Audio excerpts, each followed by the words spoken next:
చాటున పిందెను చూస్తా, సోకు తీగలో పండును కోస్తా, నువ్వొస్తే కప్పిస్తా ముద్దుల ముంతమ్మో. ఉక్కపోతకి ఊపిరి పోస్తా, పక్క మేకకు పంట కట్టిస్తా, ముద్దిస్తే బుక్కిస్తా మధ్యల మోతయ్యో.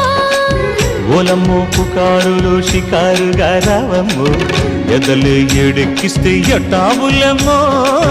ఓరయ్యో బజారులో మజాలకి రానయ్యో, పగలే పక్కెక్కిస్తే తంటాలేవయ్యో. మిట్టిల మీదున్న మిస్సమ్మయ్య సంటే వడ్డీలతో పాటు ఒళ్ళోకి వస్తుంటే పొగరు